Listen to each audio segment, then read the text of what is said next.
Kisah ini diperuntukkan padamu. Dengarlah, hingga kamu mempercayai apa yang aku katakan. Dikisahkan ada seorang nelayan ikan yang setiap hari selalu pergi memancing satu ikan. Allah yang mengatur segala kebutuhan rumahnya.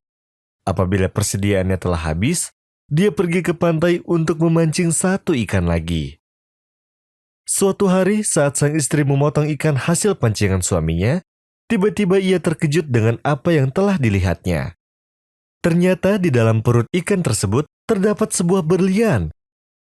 Ada berlian di perut ikan. Subhanallah, suamiku, lihatlah apa yang kudapat. Ada berlian, sebuah berlian.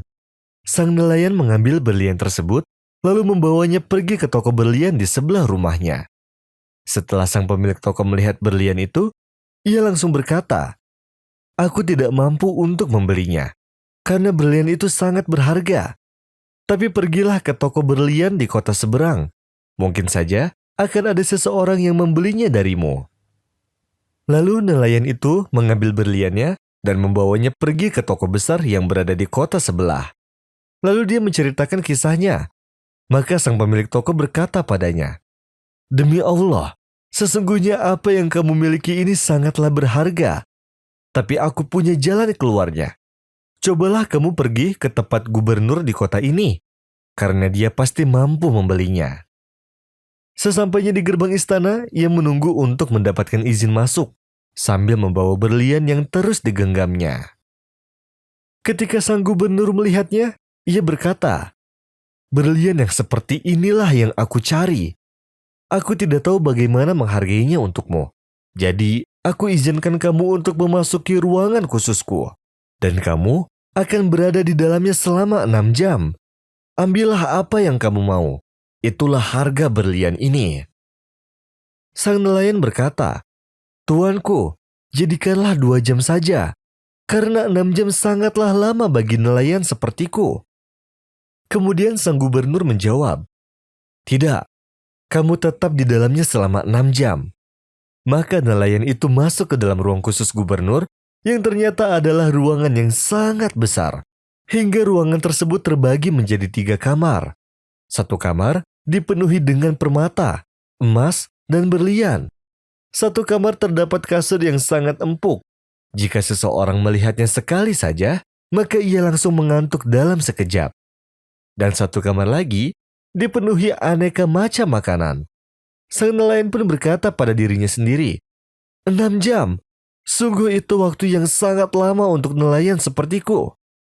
Baiklah, aku akan mulai dari kamar yang dipenuhi makanan dulu. Aku akan makan sampai kenyang, agar aku punya kekuatan untuk mengambil banyak emas." Lalu pergilah nelayan itu ke kamar nomor 3 dan menghabiskan waktu 2 jam. Makanan demi makanan dia santap. Setelah selesai, ia pergi ke kamar nomor 1. Selama berjalan, ia melihat kasur yang sangat empuk. Maka terbesitlah di pikirannya, "Sekarang aku bisa makan sampai kenyang. Mungkin aku dapat tidur sejenak agar lebih kuat untuk membawa emas. Karena ini takkan pernah terulang lagi. Mengapa aku harus menyanyiakannya?" Sang nelayan pun pergi ke kasur, berbaring, dan tidur dengan sangat nyenyak. Setelah beberapa waktu, ia mendengar seseorang memanggil, "Bangun, bangun wahai nelayan bodoh, waktumu sudah habis." "Hah? Apa? Aku belum mengambil apapun." "Kamu benar, ayo pergi keluar." "Tunggu, kumohon, aku tidak dapat waktu yang cukup. Sudah 6 jam dan kamu berada di dalam ruangan ini, dan saat kuhentikan kelalaianmu, kamu justru meminta lebih. Bukankah kamu bisa mengambil perhiasan yang banyak ini, lalu dengannya kamu bisa membeli makanan yang lebih banyak, atau kasur yang lebih empuk? Tetapi kamu bodoh dan lalai, serta tak berpikir kecuali apa yang ada di sekelilingmu. Bawa dia keluar." "Tidak, tidak, kumohon, kumohon." Kisah pun selesai, tapi intinya belum selesai. Apakah kamu lihat berlian itu? Itu adalah nyawamu yang tidak bisa dibeli dengan uang. Tetapi kamu tidak tahu betapa besar nilainya. Apakah kamu lihat ruangan khusus itu? Itu adalah dunia. Lihatlah akan besarnya dan betapa tertipu kita dibuatnya. Perhiasan itu adalah amal kebaikan, sedangkan kasur itu adalah kelalaianmu. Makanan dan minuman itu adalah hawa nafsumu. Dan senelayan itu adalah dirimu, wahai pendengar. Bukankah seharusnya kamu bangun dari tidurmu, meninggalkan kamarmu, lalu mengumpulkan sebanyak-banyaknya perhiasan sebelum habis waktumu atau umurmu? Karena niscaya kamu akan keluar dari dunia ini dalam keadaan rugi. Allah Subhanahu wa Ta'ala berfirman, demikianlah keadaan orang-orang kafir itu, hingga apabila datang kematian kepada seseorang dari mereka, dia berkata, "Ya Tuhanku, kembalikanlah aku ke dunia agar aku dapat berbuat kebaikan yang telah aku tinggalkan." Sekali-kali tidak. Sesungguhnya itu adalah dalih yang diucapkannya saja. Dan di hadapan mereka ada barzakh sampai pada hari mereka dibangkitkan. حتى إذا جاء أحدهم الموت قال رب ارجعون لعلي أعمل صالحا فيما تركت كلا إنها كلمة هو قائلها ومن ورائهم برزخ إلى يوم يبعثون فإذا نفخ في الصور فلا أنساب بينهم يومئذ ولا يتساءلون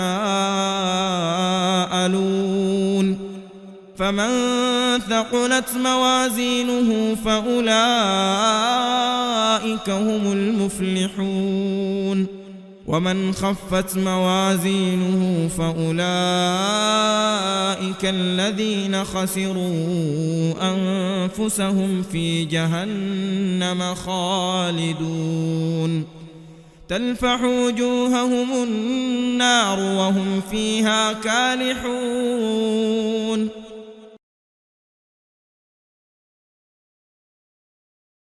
Dikisahkan, ada seorang pemuda yang sedang berjualan kaset di dekat sebuah objek wisata piramida di Gaza, Mesir. Suatu ketika, datanglah seorang turis asing kepadanya. Kemudian dia berkata, "Aku ingin sebuah lagu yang dapat menenangkan sarafku, karena aku sedang gugup dan ingin beristirahat sambil mendengar lagu santai." Pemuda itu pun mengambil kaset demi kaset. Akan tetapi, tak satu pun kaset lagu yang membuat si turis suka. Hingga tanpa disengaja, si pemuda tersebut menyetel kaset murotal Syekh Abdul Basit Abdus Somad. Seketika si turis pun terkesima. Lalu ia berkata, "Aku ingin kaset itu." وَنُنَزِّلُ مِنَ الْقُرْآنِ مَا هُوَ شِفَاءٌ وَرَحْمَةٌ لِلْمُؤْمِنِينَ وَلَا يَزِيدُ الظَّالِمِينَ إِلَّا خَسَارًا. Pemuda itu pun menolak untuk memberikannya. Lalu berkata padanya, "Ini kaset murotal, sedangkan kamu bukan orang muslim." Maka si turis pun terdiam, lalu mengeluarkan $100 untuk membujuknya agar mau memberinya. Si pemuda pun tetap menolak, karena keteguhannya dalam menjaga kaset tersebut. Lalu, si turis mengambil kain dan dililitkannya ke kepalanya. Kemudian dia berkata, "Lihat, aku sekarang memakai kerudung, berikan kaset itu padaku." Si pemuda masih menolak, hingga si turis berkata lagi, "Mengapa kamu melarangku untuk menenangkan sarafku? Padahal kaset ini dapat menenangkan sarafku." Si pemuda pun menjawab, "Karena ini adalah agamaku, dan aku tidak akan menjualnya." Si turis pun bersikeras, "Hei, mungkin saja jika aku mendengar kaset ini dan sarafku menjadi rileks, aku bisa memikirkan tentang agama ini, dan mungkin saja aku bisa mempelajarinya, lalu masuk ke dalamnya." Wajah pemuda itu pun sumringah, dan senang dengan perkataan turis tersebut. Lalu ia berkata, "Baik, aku akan memberikanmu kaset ini sebagai hadiah. Semoga Allah memberimu petunjuk hingga kamu bisa masuk Islam." Turis itu pun memberikan emailnya dan berjanji akan menghubunginya. Padahal pemuda itu tidak terlalu taat beragama, juga jarang sholat. Tetapi kecintaan agamanya begitu bagus. Dia pun berkata pada dirinya sendiri, "Malam ini aku akan meratapi diriku. Bagaimana bisa aku meninggalkan Al-Quran? Aku ingin menangisi diriku dan memutuskan untuk bertaubat, selalu menjaga sholatku, menjadi sahabat Quran. Niscaya hidupku akan berubah dan aku akan merasakan ketenangan juga Kebahagiaan yang belum pernah kurasakan sebelumnya. Aku ingin mengubah toko kaset laguku menjadi toko kaset murotal, kumpulan khutbah dan ceramah. Setelah 2 bulan, si turis menghubunginya dan berkata kepadanya, "Aku ingin kamu mendengar suatu kalimat yang sangat kamu sukai. Aku bersaksi bahwa tiada Tuhan selain Allah dan Muhammad adalah utusan Allah." لو أنزلنا هذا القرآن على جبل لرأيته خاشعا متصدعا من خشية الله وتلك الأمثال نضربها للناس لعلهم يتفكرون هو الله الذي لا إله إلا هو عالم الغيب والشهادة هو الرحمن الرحيم هو الله الذي لا إله إلا هو الملك القدوس السلام المؤمن المهيمن العزيز الجبار المتكبر سبحان الله عما يشركون هو الله الخالق البارئ المصور له الأسماء الحسنى يسبح له ما في السماوات والأرض وهو العزيز الحكيم